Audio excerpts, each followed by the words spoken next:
The TVWAN News is proudly brought to you by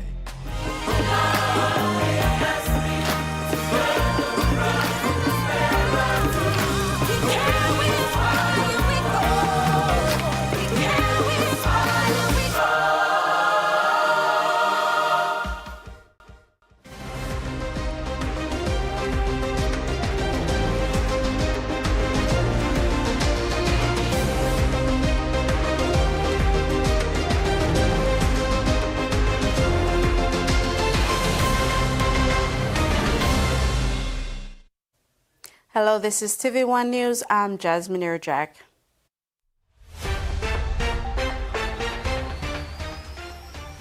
In this edition, Lay launches 50th anniversary celebrations, PNG advancing AI collaboration with China, and hunters outclassed at home.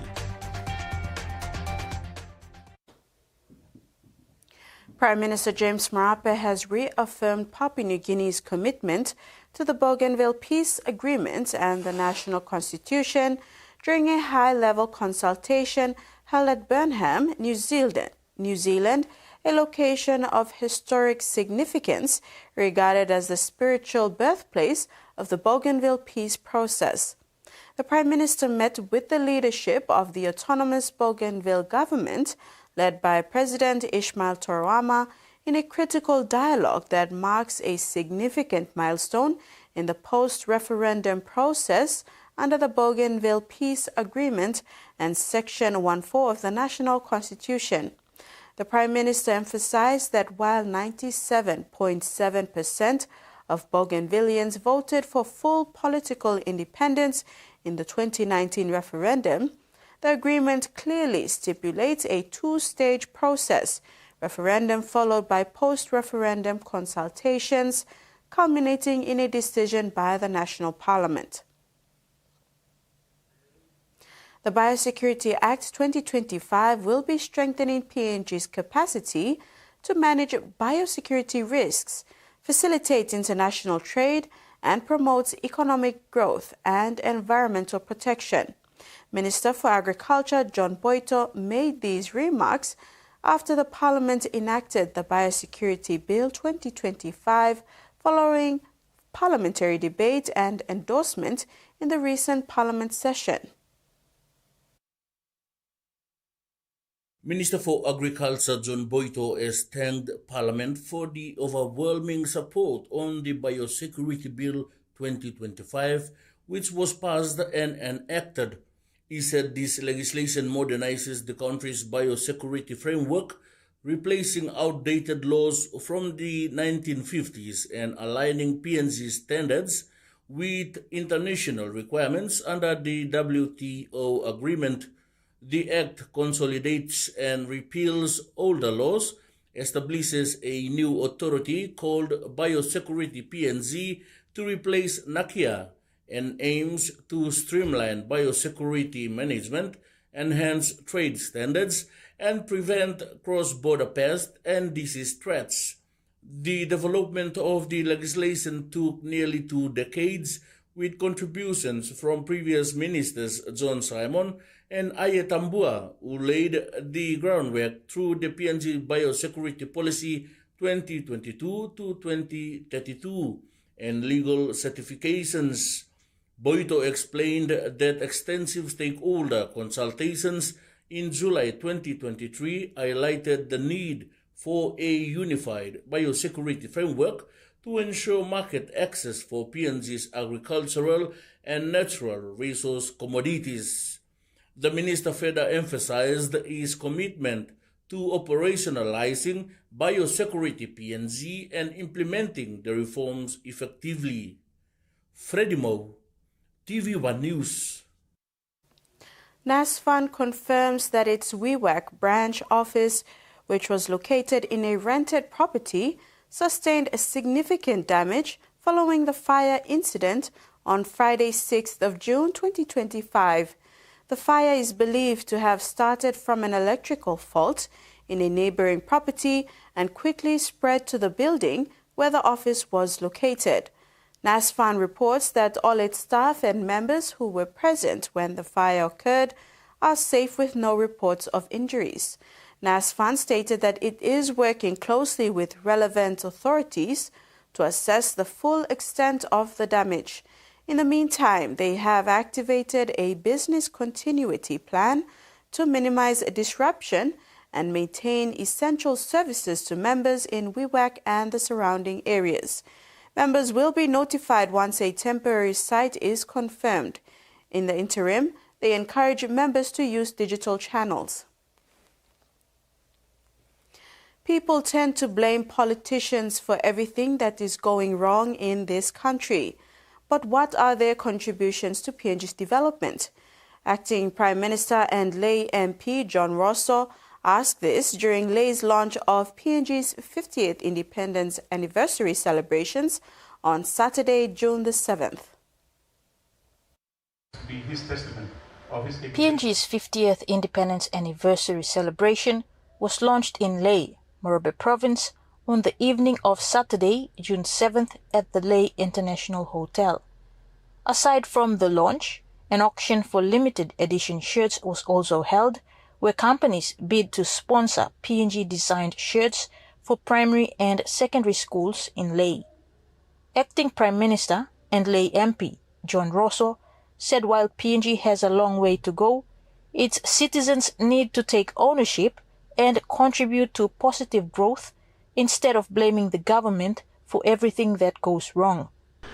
A lot of people blame politicians, and I agree, we accept some of the blame, not all, but some of it. But if all of us, every individual, I should do my job better, all politicians, all of us, we should do the decisions better for a country, we represent you people. But then the bureaucrats, we need to do our jobs better too. And the ordinary citizens, the business people, everyone, if everyone stopped throwing litter, example, just one little thing, you just decided to stop throwing litter. Don't you hate it when you're driving behind a PMV bus and everyone just opens it up, chucks a mouthful of buai and a bag of shit out? If all of those people stopped throwing rubbish, the country wouldn't need a garbage man. The Lay MP pointed out the illegal water and power connections that cost millions of kina in losses, or the destruction of public properties, especially light poles and bus stop shelters. He emphasized that these are services and infrastructure that citizens should have taken ownership of. Damaging them adds to the setback experienced in the country. Everyone points fingers at everyone else, but no one takes responsibility themselves. No one actually looks back and says, I could have done better. The guys at 11 Mile cutting the power poles that were put up for street lights. Did the politician cut it? The guy that holds up the St. John ambulance when he's doing a volunteer service go down. Did the politician hold that up? If we all change our attitudes, this place would be 10 times better off. As PNG moves towards the next 50 years, the Lay MP stressed that the challenge is on all of us to ensure that we do the right thing for our people. Kamala Guare, TVWAN News, Lay. The government of PNG is advancing its AI collaboration with China, building on the recent workshop on artificial intelligence capacity building held at Tsinghua University from last month. The workshop showcased AI's capabilities in driving sustainable growth through data-driven insights, adaptive technologies, and sectoral innovation across health, education, and agriculture. Alongside 40 countries, Papua New Guinea's Department of Information and Communication Technology joined to hold the second workshop on artificial intelligence capacity building held at Tsinghua University in May 2025. PNG was present through the presence of the Deputy Secretary for Department of ICT, Russell Waruba. The workshop highlighted AI's transformative potential, aligning with PNG's high-level AI strategy under the PNG Digital Government Act 2022. China's robust AI ecosystem, featuring 2,400 enterprises and 120 large language models in Beijing, serves as a model for PNG's development, shaped by 4 distinct technology waves. The fourth and current wave, which is from 2020 to now, centers on innovation and commercialization transforming universities into hubs that commercialize research, foster startups, and address real industry challenges, exemplified by applications like Track AI for inclusive healthcare. The workshop showcased AI's capabilities in driving sustainable growth through data-driven insights, adaptive technologies, and sectoral innovation across health, education, and agriculture. To harness this potential, PNG is set to enhance its innovation ecosystem through a cluster model, fostering local patents and startups. This aligns with the Pacific ICT Ministers' Dialogue, culminating at the endorsement of the Lagatoi Declaration at last Pacific Island Forum Leaders Meeting, which commits PNG to drive innovation and collaborative with Pacific Island neighbors to solve real challenges using appropriate technologies like AI. The ICT shared potential ways forward, which may include partnering with Tsinghua and Chinese tech hubs, as well as securing innovative financing via the UN's Global Fund on AI. This approach will address capacity gaps, promote tailored AI solutions, and position PNG as a regional leader in development during its 50th year of nationhood. TVWAN News continues after the break. Stay with us.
Hiya, Mama. You wait then, but me add him special flavor. Put in more flavor, put in more taste. Add the Kangaroo, get up a big smile on face. Time for Kim chicken, a great fumu too. Sip, sip, the moo, yes, magic on you. Maggi, the taste PNG loves.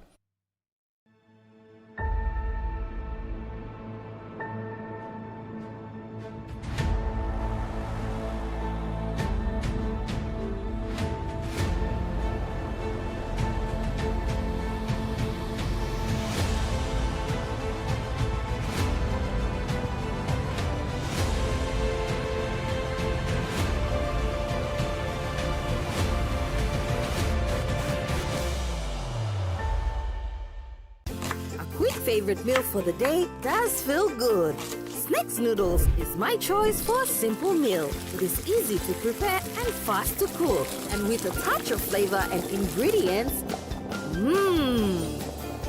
quality noodles that can be cooked and enjoyed in many different ways.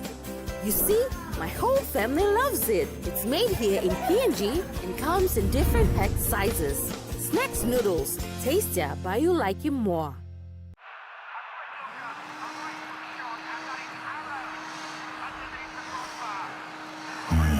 Rohan, really messing with your game. Time to sweep him out of the room.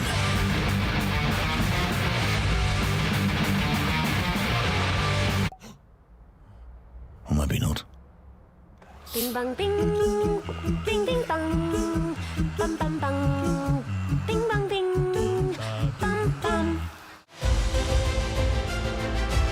This is the ICC World Test Championship Final. What a performance! Double 100, absolutely magnificent young man. The mace, the ultimate prize.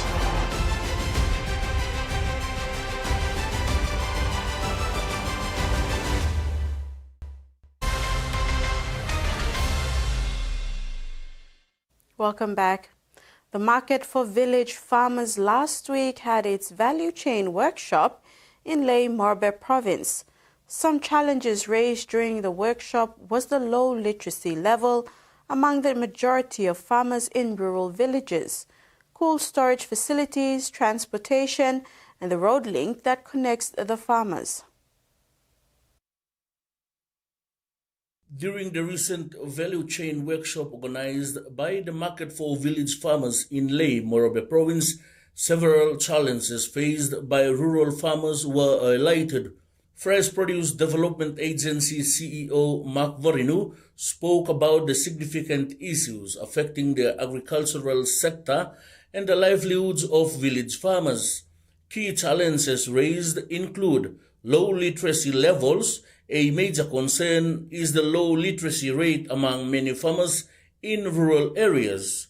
Cool storage facilities. The absence of appropriate cooling infrastructure presents a significant barrier to preserving the quality of fresh produce. Transportation issues. Inadequate transportation options were also highlighted, making it difficult for farmers to transport their goods to markets efficiently. Road connectivity. The condition of roads connecting rural farmers to markets was identified as a critical issue. Mr. Vorinu emphasized the need for collaborative efforts among government agencies, non-governmental organizations, and local communities to address these challenges. The ultimate aim is to improve the livelihoods of our people through generating income opportunities, having quality food security in our homes, and possibly the import replacement. Those are the big-ticket items on the agenda for the government. By improving literacy programs, investing in storage and transportation infrastructure, and enhancing road connectivity, stakeholders can create a more supportive environment for village farmers, ultimately boosting agricultural productivity and economic development in the country. Government alone cannot do it by itself, right? It's got to be together with the private sector. It's got to be together with the farmers, especially in the horticulture sector, which involves numerous number of small farmers in the countryside. And so that is one lesson that we have learned over the last 4 to 5 years. Now it's gaining traction in government, and it's also gaining traction with the private sector. The MVF project is co-financed by the International Fund for Agriculture Development and the PNG government through the Department of Agriculture and Livestock. It is implemented by the FPDA, who provides the conduit for all fresh produce value chain players to come together and iron out issues by creating a level playing field. Enough to help the meat like farmers. It's sort of a starting inside the Morobean. So me like was them, you must have a meat plan. All these farmers when they meat like start underneath the my slot. So that meat plan can start in walk. This la walk. So this la walk and move here and must go to Platinum area. Because if we talk about them, farm in my agriculture the big bodies. Now we sit down and we have to go with the streets and talk about them. All that bringing me go down. So I'm talk to old man underneath the ground when Mr. Ran want them. And we look at say, I'm a stop on top, but Tablo and Moga, sorry, I'm stuck. Freddie Mo, TVWAN News. The Independent Consumer and Competition Commission supports the zero-rated goods and services tax relief policy. The policy was effected on 1st June 2025 on 13 essential household items. ICCC Commissioner and CEO Paulus Ayn urged retailers and wholesalers throughout the country to comply with the requirements. Ayn said the initiative is expected to deliver nearly 800 million kina in GST savings for all the households nationwide. He said the ICCC will assist the Internal Revenue Commission and the PNG Customs in ensuring that the intended relief reaches consumers and that prices are fairly adjusted in line with tax changes. The tax relief is intended to provide relief on cost of living pressures. 33 new police vehicles were presented to the Special Service Division for the Southern Mobile Squad Group at McGregor Police Barracks in Port Moresby on Saturday, June the 7th. The vehicle presentation is part of the Royal Papua New Guinea Constabulary's refleet program throughout the country. Police Commissioner David Manning handed over the keys of the 33 vehicles to the Director of the Special Services Division, Chief Superintendent Michael Tiale, during a small but significant event that was witnessed by the SSD members, the constabulary, and the members of the public. When making his presentation, Acting Assistant Commissioner Logistics Chris Smith said the presentation marked the final completion of the Special Services Division's new vehicles around the country, made possible through the RPNGC refleeting program. Mr. Smith said they have already presented the vehicles to the Northern Mobile Squad Groups, Highlands Mobile Squad Groups, and now the Southern Mobile Squad Group. He also said that 33 vehicles cover Mobile Squad 1, 2, 3, 4, and Mobile Squad 20 of the Air Tactical Unit Training Wing of the McGregor. ACP Smith urged members to use the vehicles for their intended purpose and refrain from misusing the vehicles. Tracy Pa, TVWAN News. And now the finance news. The kina closed unchanged at 0.2435 US dollars in the interbank market. At Bank South Pacific, our kina was buying 0.2360 US dollars, 0.3606 Australian dollars, 0.1990 euro, and 33.79 Japanese yen. Looking at commodity prices at New York close, palm oil, crude oil, and copper closed higher, gold, coffee, and cocoa closed lower, and copper closed the day unchanged. And on the stock market, the Dow Jones closed higher, the ASX closed lower, and all ordinaries closed lower as well. You're watching TV1 News. Stay tuned for overseas news when we return.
A true champion is measured by their courage, their determination, and their passion to never give up and to always keep trying. With a delicious Milo in milk taste and added nutrients, Milo in milk is a great way to fuel our little champions with nourishing energy every day. Because true champions give it their all. Milo, PNG and Mia. Buying PNG made. Pepsi bottle. Tell him shorty come get it in. Come grind on me, but met it in. Mommy get loose, get loose, get loose. Pepsi in my hand, ice cold, no excuse. I tell him who's gonna bring the roof down. Pepsi with the fresh sound. Tell him who's gonna bring the roof down. Pepsi with that fresh sound. Pepsi, give me some Pepsi bottle. Pepsi, you like it? Pepsi, you like it? Pepsi bottle. For Simon, life is simple. Dreams seem distant, yet hope remains.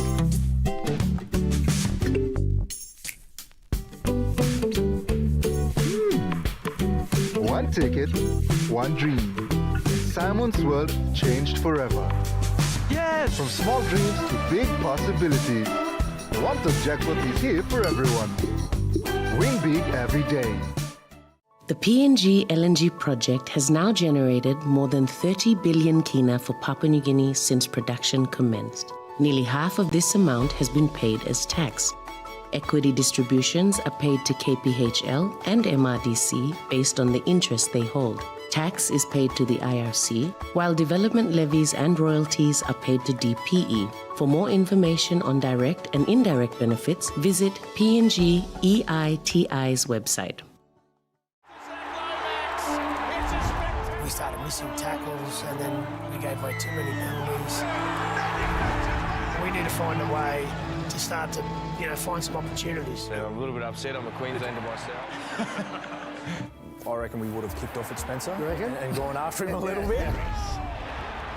Queensland are desperate. I wouldn't drop Terry Evans, I really wouldn't. No doubt whatsoever. Game 2, I think this will be one of the great games.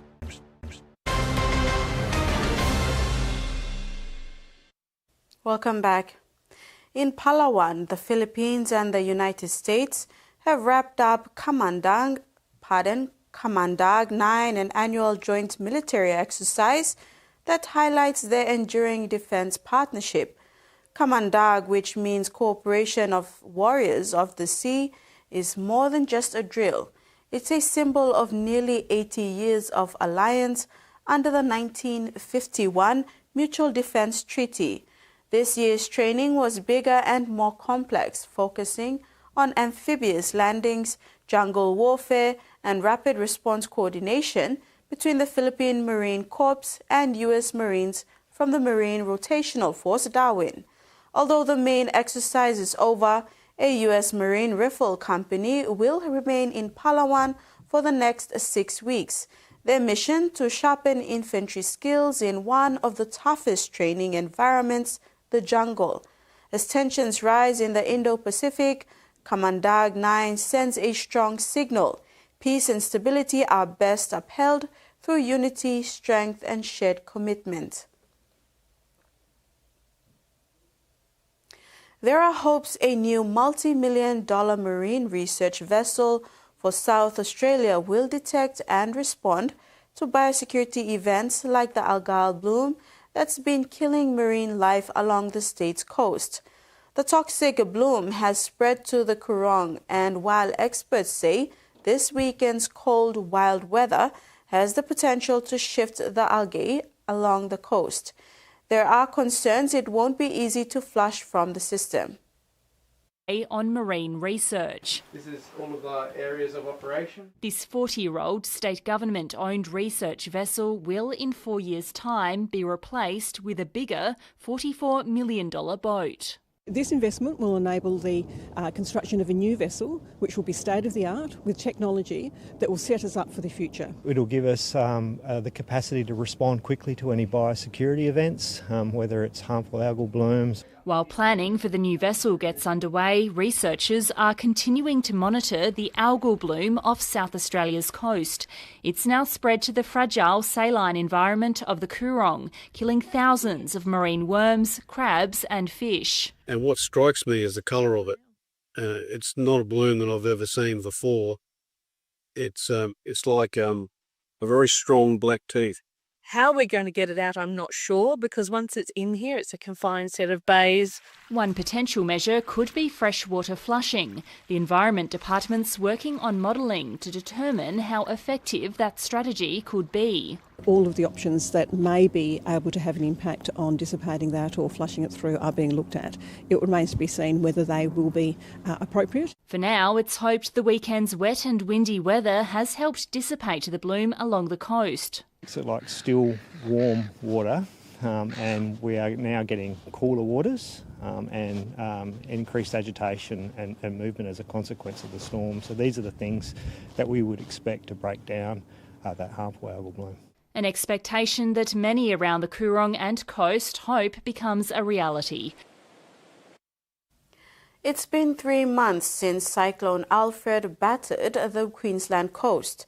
The cleanup still has a long way to go on the Gold Coast, which suffered the storm's most destructive southern edge. Scars from Cyclone Alfred run deep on the Gold Coast. 3 months on, the city's famous beaches are still depleted. I'd be scared if I lived along here with the amount of erosion. Rock walls remain exposed despite $30 million spent on sand pumping. Beaches are expected to take 3 years to fully recover. If we were ready to buy right now, we wouldn't buy right on the water's edge or that bank, because you just don't know if another one's going to come through, or because it's still corroding. It's a big job, but it's been done before. That's the first time we've seen that boulder wall for 26 years, and it'll recover again. The sand backpassing will bring sand back. This tree was one of thousands ripped up by the storm. Gold Coast Council says 2,500 fell across the city, 500 of which still need to be cleared. The emotional damage from Alfred is also taking its toll. The Spindler family home was crushed in an instant when a gum tree toppled. It could take years to repair. We just don't know where we're going to be in 6 months, a year, 18 months. That's, the toughest part to deal with. Successive disasters and a housing and skills shortage haven't helped the cleanup. You think to Townsville and you look further south with the floods and what's just happened. I mean, it's crazy the amount of natural disasters that's happened. With so much work still to do, he says there's no time to dwell on misfortune. There's things you can control, there's things you can't. You tuck it in, you get on, We've got a job to do.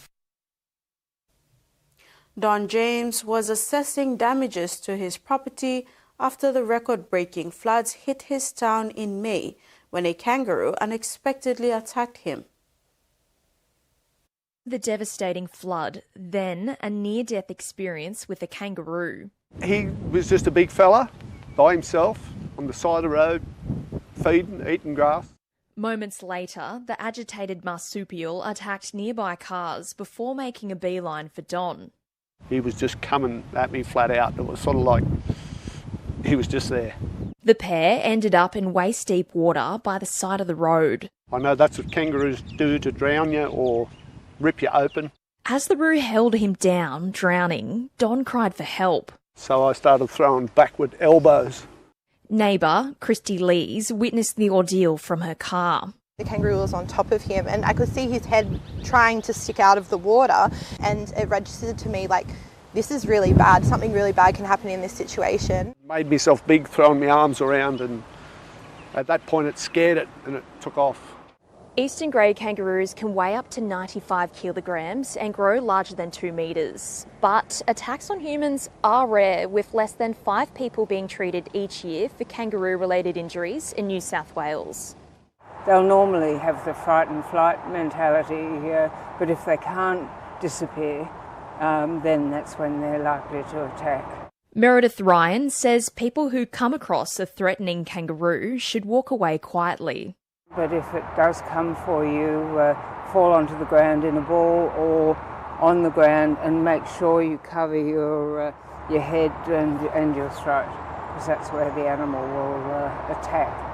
It's really quite scary what happens, but there is a bit of that Aussie humour in it.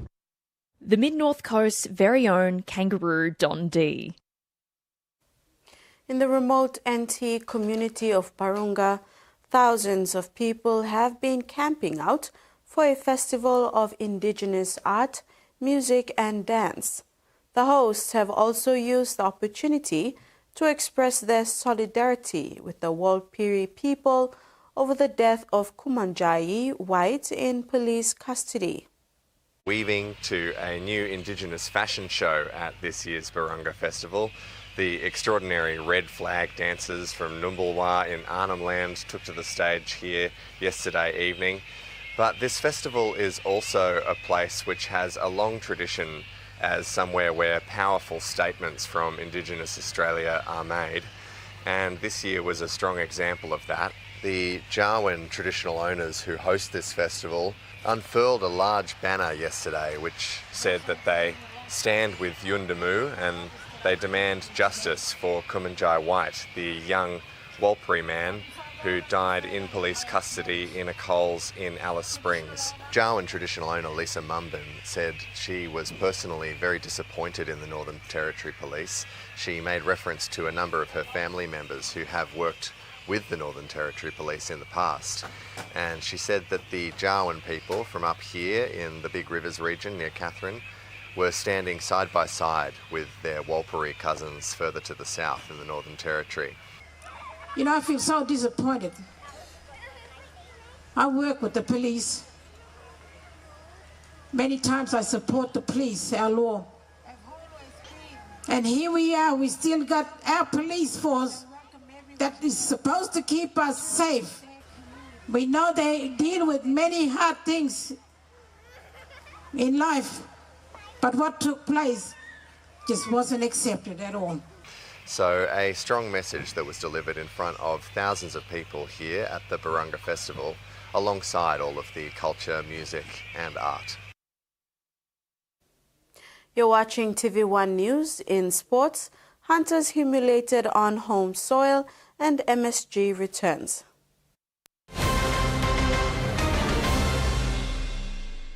The Toyota JD Hi-Ace bus comes in 14 and 15-seater high-roof luxury model powered by 2.8 liters JD engine for optimal performance output, fuel efficiency and quietness, designed with improved safety features and easy maneuverability for tire steering angle. The Hi-Ace lift suspension and annular frame structure is opted for smooth ride, comfort and safety.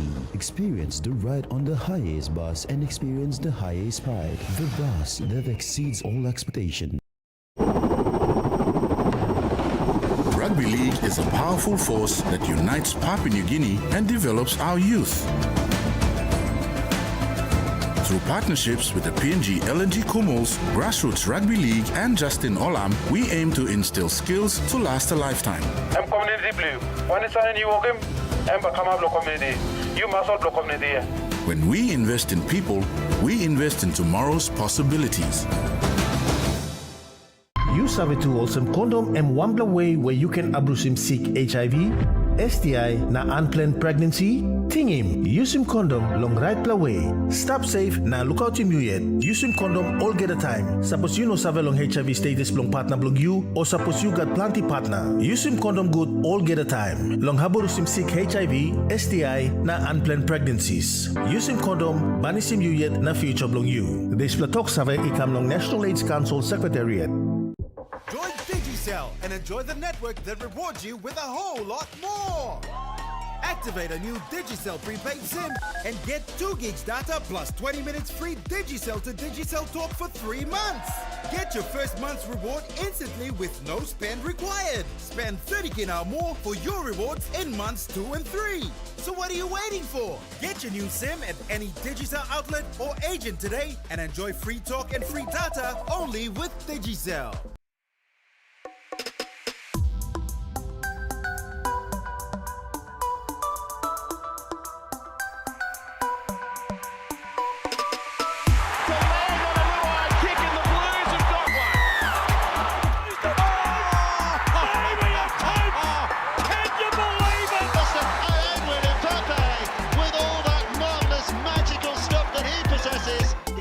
The PNG Hunters, and now here they go. The Hunters are going to score. They're going to score.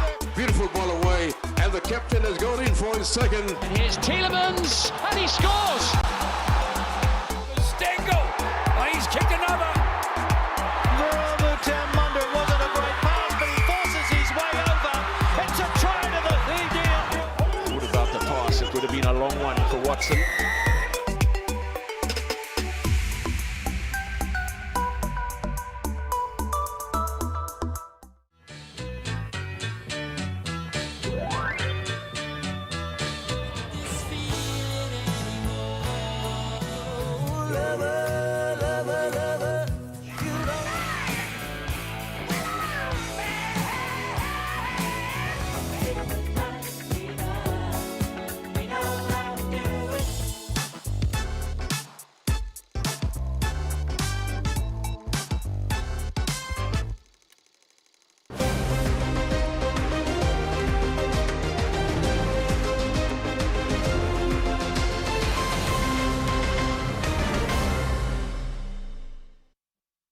Thanks for staying with us. Cricket PNG joined the vibrant celebrations at Australia Community Day, held at Sir Hubert Murray Stadium in Port Moresby over the weekend. A highlight of the day was the cricket mini-game, featuring an exciting display of talent that had anyone and everyone join for a 6-a-side cricket game. The event brought together communities, leaders and sports for a fun-filled day of culture, connection and cricket.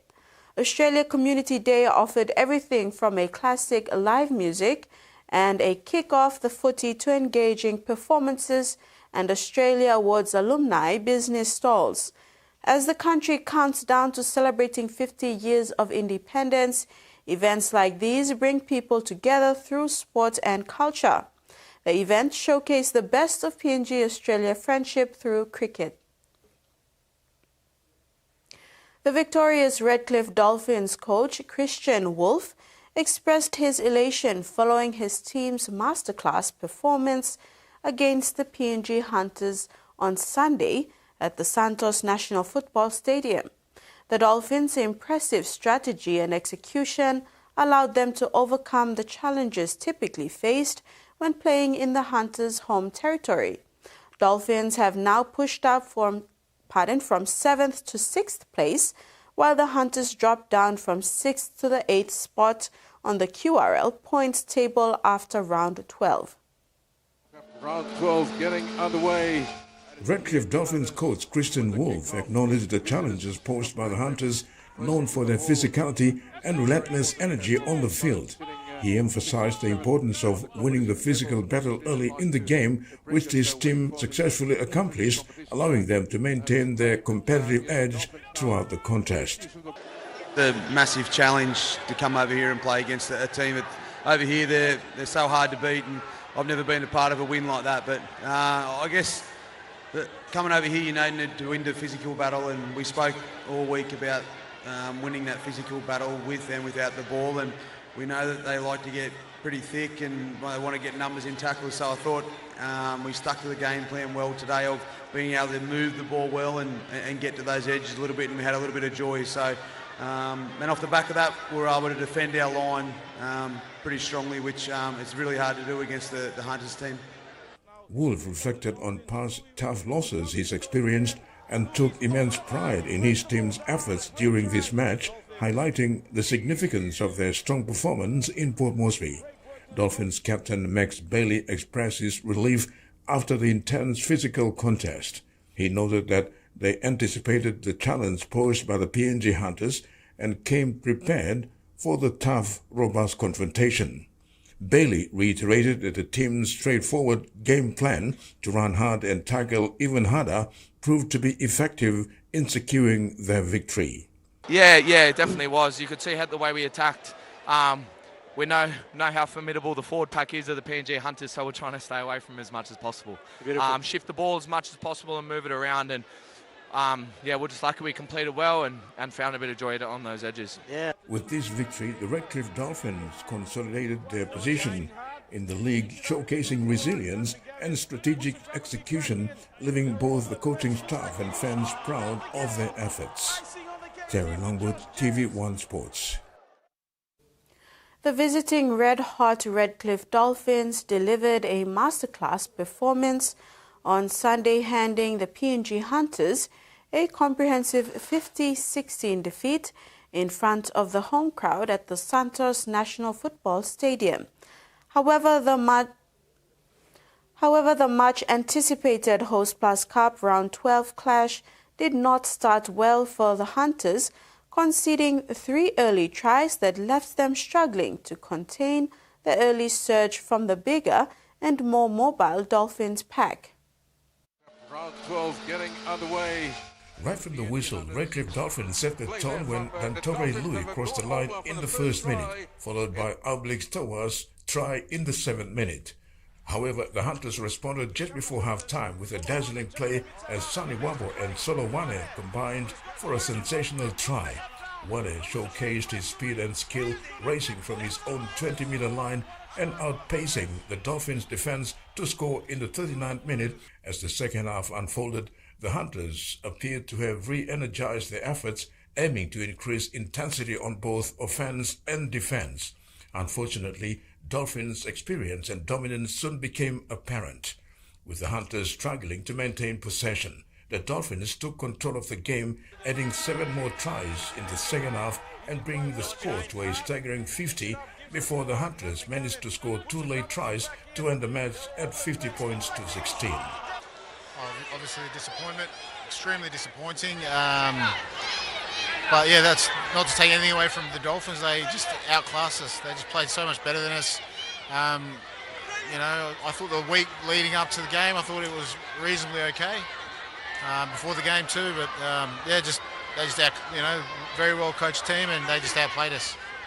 When discussing Hunter's adjustments during the game, particularly after losing Sonny Wabo, Aiton said he was confident in moving Garo Voro to fullback as Plan B because Voro had handled the fullback role during pre-season. Yeah, no, like in the pre-season we did have him at fullback a few times, just tried him in a few different positions. So I was pretty comfortable with moving him there, and we almost did it last week as well. But yeah, no, Guy's a great attacking player. He's still got a lot of things to work on. But you know, it's his first year, so no, he's a good young player, and yeah, we're lucky to have him. Aiton remains optimistic, stating that the team would focus on overcoming this setback as they prepare for their next match against the Falcons. The Hunters will be eager to bounce back and leverage on the lessons learned from this defeat. Terry Longwood, TVWAN Sports. The Queensland Maroons have named their side for State of Origin Game 2 in Perth on June 18. Maroons coach Billy Slater has made only 3 changes to his side, including the axing of captain Daly Cherry Evans. Queensland coach Billy Slater has made only 3 crucial changes to his side ahead of their must-win game next Wednesday at Optus Stadium in Perth. The Canberra Raiders firebrand forward Corey Osberg, Bronco Ezra Mam and Warrior Cat Capel have been called into the camp for the first time. These players replace Beau Ferma, Jesse Atters and skipper Daly Cherry Evans. Omission of Cherry Evans is a big call. Many critics said his action is un-Queensland-like, claiming Queenslanders pick and stick with their players. The Maroons will be steered by North Queensland Cowboys playmaker Tom Deeden at the halfback in a series deciding match. In addition, with the captain being axed, a new captain will lead the team come next Wednesday. The Maroons team is expected to have minimal change, with the starting 17 with Capewell moving into starting line and Ruben Cotter coming off the bench. The Maroons lineup include Capewell, Carrigan, Coates, Collins, Cotter, Deeden, Fa'aswa Malawi, Fotuaika, Grant, Holmes, Osberg, Haworth, Loyero, Mem, Munster, Nanai, Ponga, Tebuai Fido and Toya. Meanwhile, New South Wales are expected to assemble the same team that won the opener in Brisbane, except for Mitch Barnett, who was ruled out for the rest of the season due to injury. Rex Litter, TV1 Sports. That ends the sports segment. We'll now have the weather forecast.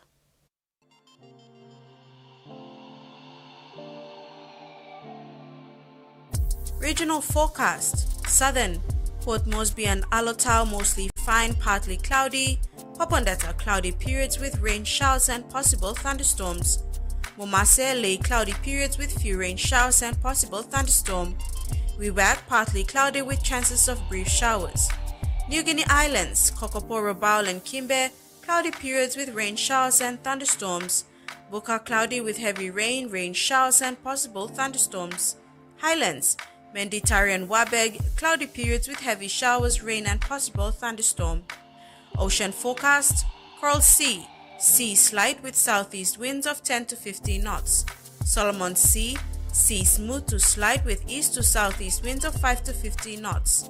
Bismarck Sea, sea smooth to slight with southwest to northwest winds of 5 to 15 knots. Pacific Ocean, sea smooth to slight with west to southwest winds of 5 to 15 knots, tending clockwise. and coastal waters forecast, waters of southern PNG Indonesian border to Daru Kiwai Island, Kerma Yule Island, Hood Point to Samarai, and waters of Finchufen and Siasi Island to Long Island to Medang, sea 0.5 to 1.3 meters. And that ends TV1 News. Thanks for watching. Good night.